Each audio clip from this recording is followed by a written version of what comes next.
Hello everyone, welcome to learning bridge. আজ আমি তোমাদের ক্লাস 5 ইংলিশ বুকসের 42 নাম্বার পেজটা শুরু করব। লেসন 3।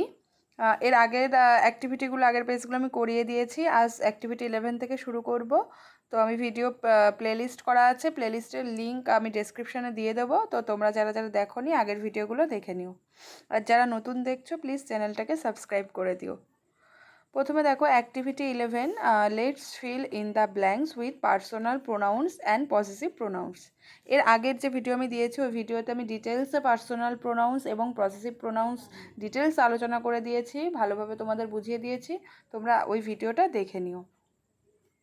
তো প্রথমেই কী আছে দেখো, Uday Shankar was a famous Bengali dancer. Uday Shankar হয় একজন বিখ্যাত বাঙালি নৃত্যশিল্পী। Dash travelled all over the world with his troupe. সে তার দলকে, এখানে বলেছে তার দলকে নিয়ে সারা ভারতে ভ্রমণ করেছে। এখানে তার সম্পর্কে বলছে, সে করেছে, তাই কি সে নামের পরিবর্তে যেটা বসে সেটা পার্সোনাল প্রোনাউন হি হবে। এখানে হি ট্রাভেলড। আমি ডিটেলসে বুঝিয়েছি, এখানে আমি আর ডিটেলস বলছি না। তোমরা যারা আগে দেখেছো ওই ভিডিওটা তারা এটা পারবে। তারপর কি আছে দেখো, Nandalal Bose was a great painter. Nandalal Bose একজন বিখ্যাত চিত্রশিল্পী। There are many drawings of his. এখানে দেখো কি বলেছে, দেয়ার আর মেনি ড্রয়িংস, অনেক ছবি আছে। হিজ মানে কি তার, তাই এখানে বসেছে হিজ। ইন সহজপাঠ বইটা নন্দলাল বসুর ছবি অঙ্কন করা। তারপর বলেছে dash was very close two Rabindranath Tagore. এখানে হবে সে ছিল খুবই কাছের রবীন্দ্রনাথ টেগরের, তাই এখানে সে হি বসেছে। তারপর রবীন্দ্রনাথ টেগর ওয়াজ এ গ্রেট পোয়েট। রবীন্দ্রনাথ ঠাকুর হয় একজন বিখ্যাত কবি। Dash was also a great painter. এবার রবীন্দ্রনাথ ঠাকুর বলেছে একজন বিখ্যাত কবি। এবার রবীন্দ্রনাথের নামের পরিবর্তে তার সম্পর্কে বলছে যে একজন ছিলেন খুব একজন চিত্রশিল্পীও ছিলেন। তাহলে সে ছিলেন একজন চিত্রশিল্পীও, তাই সে ইংলিশ হি এসছে, নামের পরিবর্তে প্রোনাউন হি বসেছে, personal pronoun. Taj Mahal was built in the memory of Mumtaz Mahal. Taj Mahal তৈরি করা হয়েছিল মমতাজ মহল যে রানী, তার স্মৃতিসৌধ হিসেবে। ইট ওয়াজ এ বুরিয়াল থম্ব অফ ড্যাশ। এটা হয় কি একটা সমাধিসৌধ। কার? তার সমাধি, তাই এখানে হার্স বসেছে। ঠিক আছে, পার্সোনাল প্রোনাউন পজিটিভ প্রোনাউন আমি তোমাদের বলে দিয়েছি, আগের ভিডিওটা তোমরা দেখে নিও। এরপর নেক্সট দেখো, discuss about the annual cultural programme held in your school with your friend.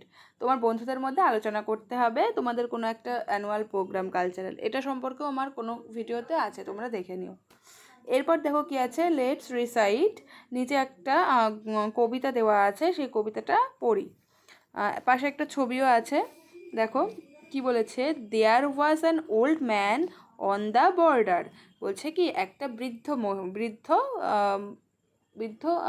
ছিল, একজন বৃদ্ধ ছিল সীমান্তে। Who lived in the utmost disorder.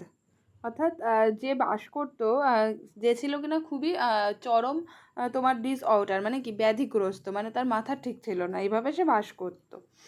He dance with the cat. সে ডান্স করতো মানে নৃত্য করতো বিড়ালের সঙ্গে। And made tea in his hat. এবং তার যে টুপির মধ্যে সে চা তৈরি করতো। Which vexed all the folks on the border. যেটা কিনা মানে তার যে এই কর্মকলাপগুলো সেটা সমস্ত ফোকস মানে লোককে ভেক্সড মানে খুবই মানে বিচলিত করতো।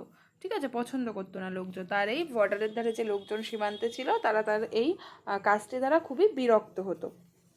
এটা লেখা হলো এডওয়ার্ড লিয়ারের দ্বারা, এই কবিতাটা লেখা। তারপর দেখো পরের পেজে activity 12, look at this comic picture and right 5 sentence about it. এই পিকচারটাও দেখো একদম সেম, মানে আগের পেজে যে বৃদ্ধটা সম্পর্কে পড়লাম আমরা, ঠিক সেটার মতো সেম একটা ছেলে কমিক করেছে, মানে ওনার ওই বৃদ্ধ লোকটাকে মানে তোমার মজার ছলে অনুকরণ করা, যেটা কমিক করা মানে বৃদ্ধ লোকটাকে মজার ছলে অনুকরণ করেছে।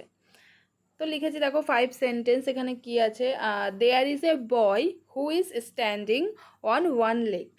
বলছে একটি বালক যে এক পায়ে দাঁড়িয়ে আছে। He holds a cat in his left hand, এবং সে তার বাঁ হাতে একটা বিড়াল নিয়ে আছে। And he makes tea in his hat, এবং সে তৈরি করছে চা তার টুপিতে উইথ হিজ রাইট হ্যান্ড, তার ডান হাত দিয়ে। এখানে তোমরা দ্বিতীয় লাইনে লিখতে পারো he holds a cat in his left hand and he dance with the cat. এটা একটু তোমরা জুড়ে নিও। তাহলে প্রথমে লিখবে there is a boy who is standing on one leg, he holds a cat in his left hand and he dance with the cat, he makes tea in his hat with his right hand, he is লাফিং, সে হাসছিল। এখানে দেখো বয়টা হাসছে, তাহলে লিখবে he is লাফিং, the boy is very happy, he looks like the old man on the border, মানে তাকে দেখাচ্ছে সেই সীমান্তে বৃদ্ধ লোকটার মতো তাকে দেখাচ্ছে। এইভাবে তোমরা 5টা বাক্য লিখবে।